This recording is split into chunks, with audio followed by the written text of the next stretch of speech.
각자 서로 보고 인사하겠습니다. 나는 긍휼이 필요한 존재입니다. 인사하겠습니다. 아멘. 오늘 아침에도 저희가 긍휼이 필요한 줄 믿습니다. 오늘 본문 말씀은 남유다 2대 왕인 아비암의 통치를 다루고 있습니다. 오늘 본문 가운데 참 안타까운 것은 아비암의 삶의 업적에 대해서 언급하는 것이 많이 없이 그것은 역대하의 보아에만 기록되는 것을 볼 수 있습니다. 단지 3년 동안 유다를 통치했다는 내용이 나올 뿐인데 이를 미루어 보아서 하느님께서 이 아비암의 통치를 기뻐하시지 않는 것이 확실합니다. 하지만 4, 5절의 내용을 보면 하느님께서 다윗을 위하여 for the sake of David, 다윗을 위하여서 예루살렘에 등불을 남겨주셨다고 합니다. 오늘 이 말씀의 문맥 속에서는 등불이라는 것은 자손을 상징합니다. 다윗에게 주어진 그 언약의 약속대로 유다를 다스릴 자손을 계속 약속하시는데 이 등불을 하느님께서는 계속 이어간다는 것입니다. 이 당시 등불은 밤새도록 집안을 비추기 위해서 심지를 계속 갈아주고 또 기름의 양을 계속 조절을 해야 되는 계속 사람의 관리가 필요되었던 상징물입니다. 따라서 등불이 꺼진다는 말은 집에 사람이 없다는 것입니다. 다윗의 등불이 이어진다는 것은 다윗의 집에 늘 사람이 거하도록 하느님의 은혜가 있었다는 것입니다. 다윗의 자손 중에 아비암처럼 집 주인의 역할을 감당하지 못하더라도 하느님께서 사랑했던 다윗 왕의 집이기 때문에 하느님께서는 늘 덮어주시는 은혜, 오늘도 아비암의 삶을 통해서도 유다의 혈통을 이어가시며 메시아의 앞길을 준비하십니다. 아멘.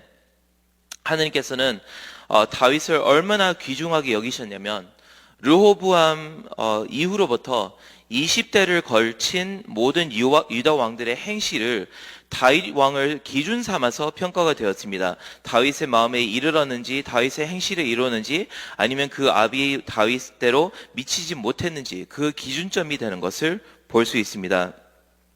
불순종함에도 불구하고 다윗 왕의 덕으로 명맥을 이어나갔던 왕들의 기록이 이어지는데요.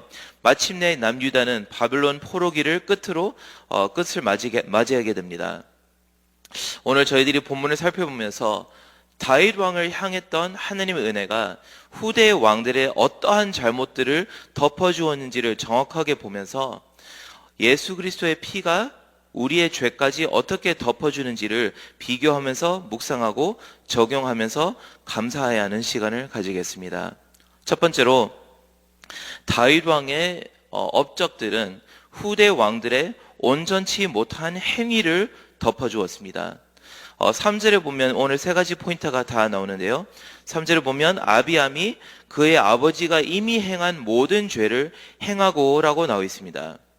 아버지 르호보암은 교만하여서 하느님의 말씀을 듣지 아니하고 또 백성을 우상 숭배로 이끌었습니다. 어제 정지현 목사님께서 말씀하신 대로 bad influencer였습니다. 아비암도 이 영향력을 계속 이어나가서 그의 행실에 온전치 못함으로 유다를 계속 이끌어 나갔습니다. 하느님께서는 반드시 행위를 심판하신다는 것을 오늘 저희는 간과해서는 안 됩니다.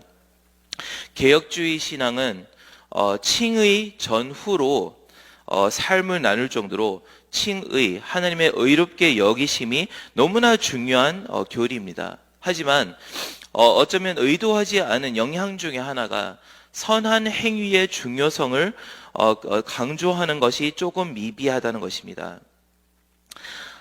사랑하는 여러분, 나쁜 행위를 하지 않는다고 천국에 들어가는 것이 아닙니다.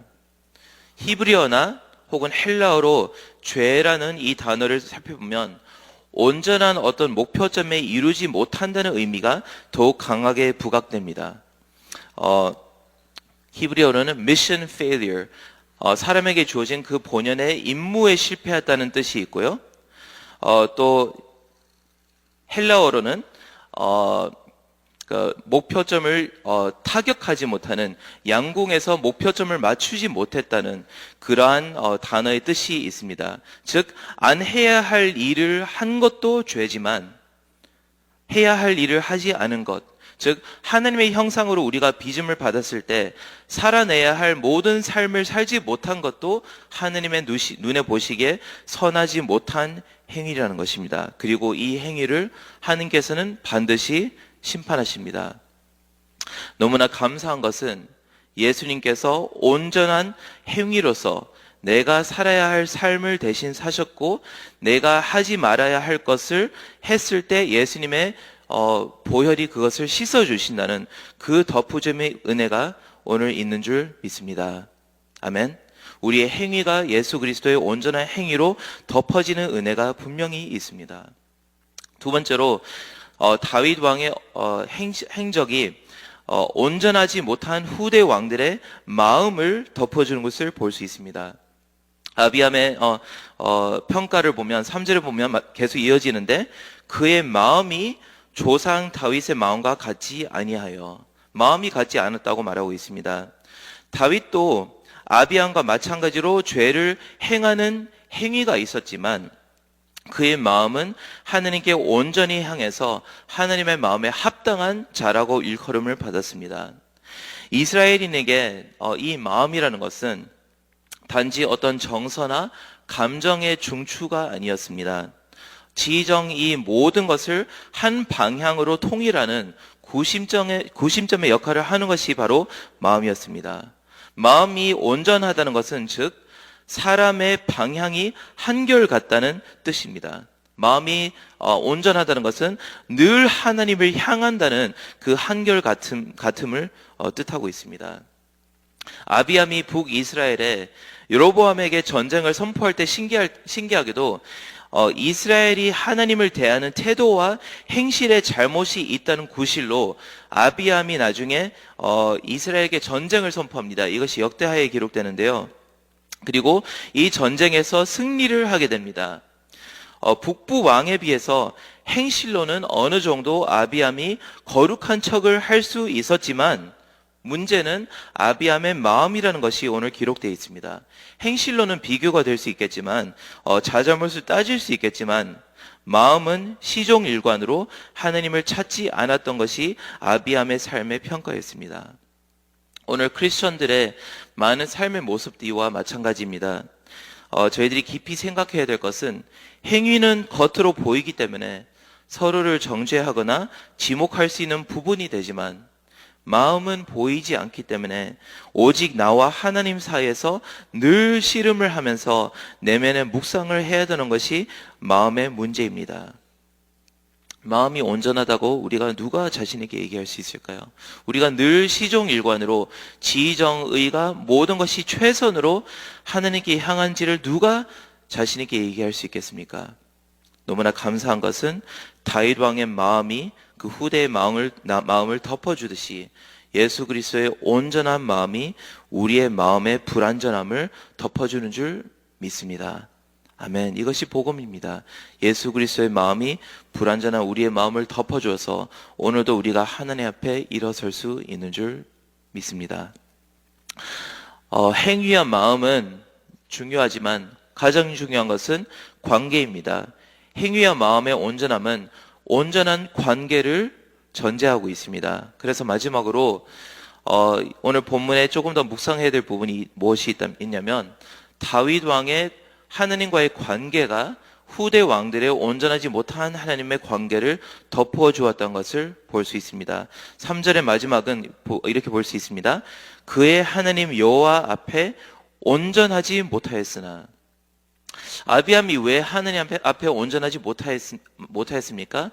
행위와 마음이 온전하지 못한 것도 있지만 결국에는 하나님 앞에 관계가 온전하지 못하기 때문에 주님 앞에 서지 못한다는 것입니다. 행위와 마음이 온전치 않으면 거룩하신 하나님 앞에 서 있을 수 없기 때문에 그분과의 관계를 상실할 수밖에 없습니다. 행위보다는 마음, 그리고 마음보다는 중요한 것이 관계입니다. 하나님과의 관계가 사라졌기 때문에 행위와 마음이 온전치 못하다는 평가까지 이어지는 것입니다. 역대상을 보면 여로보암과 아비암이 전쟁을 치룰 때 이스라엘의 여로보암이 이길 뻔합니다. 여로보암이 아비암을 상대로 이길 뻔하는데 그때 아비암이 울부짖자 하느님께서 구원하십니다. 그때 이렇게 어떻게 기록되어 있냐면 The children of Judah prevailed. 유다의 자손들이 어떻게 이겼을까요? Because they relied upon the Lord. 하느님께 의지하자, 즉 관계의 회복이 일어나자 행위도 마음도 온전치 못한 아비암이었지만 하느님께서 그를 구원하십니다. 하나님과 피조물 사이의 관계의 대표적인 특징이 무엇이냐? 바로 신뢰와 의지함인 줄 믿습니다. 주님을 신뢰함으로써 우리의 관계를 매일 확인하기를 바랍니다. 아비암은 안타깝게도 이 전쟁으로 하느님과의 그 어떤 관계가 회복되는 것은 아닙니다. 잠깐 하나님을 필요로 했기 때문에 의지한 것이지 그 이후에는 또 하느님을 의지하지 않고 자신의 인본주의적인 생각으로 통치를 하다가 삶을 마무리한 것을 볼 수 있습니다.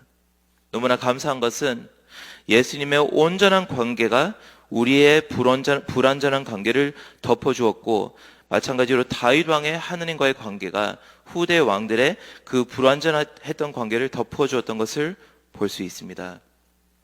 사랑하는 여러분, 이렇게 부족한 아비암을 통해서 우리의 모습을 볼 수 있습니다.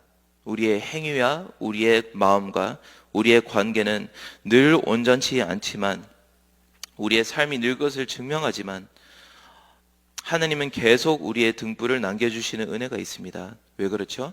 우리의 집안의 자손들이 끊기지 않고 또 하나님께서 우리 집안의 의로움을 끊이지 않는 것은 다윗의 왕이 아비암의 삶을 덮은 것처럼 마찬가지로 우리의 죄된 행위도 마음도 관계도 온전하신 예수 그리스도 덕분에 은혜로 덮어졌습니다. 아멘. 우리는 덮어지는 은혜를 입은 존재입니다. 예수님께서 십자가를 지심으로 우리가 살아야 할 삶을 그리고 우리가 가져서야 할 마음을 우리가 누려서야 할 관계를 온전히 우리에게 선물로 주셨고 자신은 하느님과 단절된 채로 심판을 받으셨습니다. 이것이 우리를 향한 하나님의 복음입니다.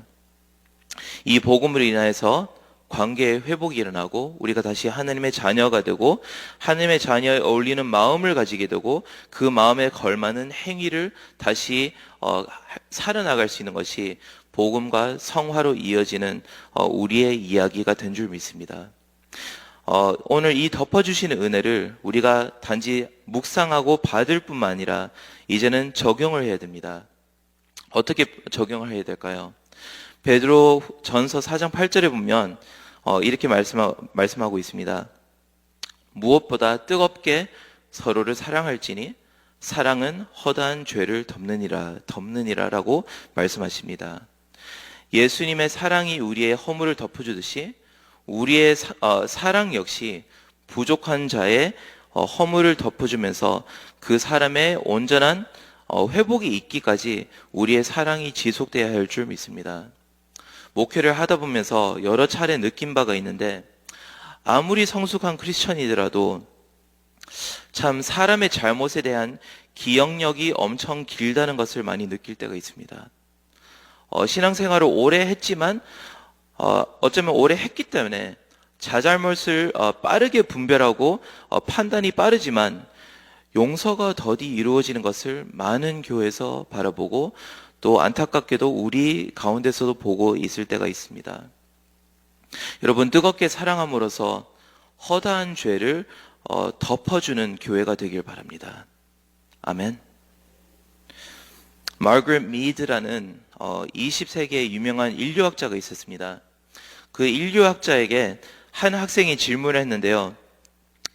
교수님, 문명이 존재했다는 첫 번째 고고학적인 증거가 무엇입니까? 라고 질문했습니다. 문명이 존재했는지 어떻게 고고학적으로 알 수 있습니까? 라고 물었을 때 모두는 속으로 질그릇 혹은 관 혹은 수로 이런 대답을 기대하고 예상했지만 이 마거릿 미드 교수님의 대답은 참 놀라웠습니다. 뭐라고 말했냐면 부러졌다가 다시 붙은 대퇴골의 흔적, 이것이 문명의 첫 번째 흔적이라고 말하고 있습니다. 무슨 말이냐면요, 대퇴골이 그 당시 예전 사회 가운데 다리뼈가 부러지면 그 사람은 문명 이전의 시대에서는 절대로 살아남을 수 없습니다. 물을 찾으러 갈 수가 없고 사냥을 할 수가 없고 그저 쓰러져서 민폐를 끼치면서 죽을 수밖에 없는 운명이었습니다. 하지만 사람 사이에 관용과 인정과 덮어줌이 있는 문명이 있어야만 대퇴골이 부러진 사람이 회복하고 자신의 기능을 온전히 회복하기까지 치료된다는 것은 문명이 존재했다는 뜻입니다. 그래서 마거릿 미드의 중요한 지적인데요. 사랑하는 여러분, 만약에 1000년이 지나서 KCPC 위에 많은 흙먼지가 쌓였을 때, 사람들이 KCPC를 발견을 했을 때 이곳이 좋은 교회의 공동체였는지를 어떻게 판명할 수 있을까요? 죽을 수밖에 없는 영혼이 우리 성도님들의 서로를 향한 사랑으로 그 영혼이 회복되고 살아났다는 증거가 남겨졌을 때 우리 교회는 좋은 교회라는 평가를 받을 수 있고 덮어주는 은혜가 있는 교회가 있다고 말할 수 있습니다. 훗날 우리가 발견될 때 어떤 모습으로 발견이 될까요? 행위와 마음과 관계 모두가 온전치 않은 자가 예수님의 사랑으로 일어서는 교회가 될 수 있을까요? 용서받을 수 없는 사람이 공동체의 희생으로 덮어져서 허물이 덮어지고 치유를 받고 간증이 넘쳐날 때 그 교회의 등불은 적어도 그때는 꺼지지 않았다고 역사가 말할 것입니다. 교회에서 내가 등불을 태우는 것이 아니라 하나님의 집에는 하나님께서 등불을 지켜나가시기 때문에 우리의 죄는 분명히 덮어지는 은혜가 있을 줄 믿습니다. 사랑하는 KCPC 성도님 여러분, 아무리 허물이 많은 우리여도 하나님께서 우리 각 사람을 바라보실 때 예수님의 완벽한 얼굴이 보이십니다. 그것은 지금도 이해되지 않는 기적입니다. 어떻게 내가 나의 하루를 아는데 하나님께서 나를 보시면서 어떻게 완벽한 자녀라고 어떻게 감히 말할 수 있을까요? 이것은 우리가 평생 생각하더라도 이해할 수 없는 은혜인데 이것이 덮어줌의 은혜입니다. 만약 예수 그리스도의 피로 말미암아 우리의 행위와 마음과 관계를 덮어주시는 이 은혜를 우리가 경험을 하셨다면 이제는 우리 서로 사이에서도 등불이 꺼져가는 우리 주위의 이웃들의 이 허다한 죄를 이제는 우리의 사랑으로 덮어줄 때가 되었습니다. 인내하시면서 옆에 사람을 뜨겁게 사랑하시면서 예수님의 그 치유하심을 기다리는 저희들이 되시기를 축원드립니다.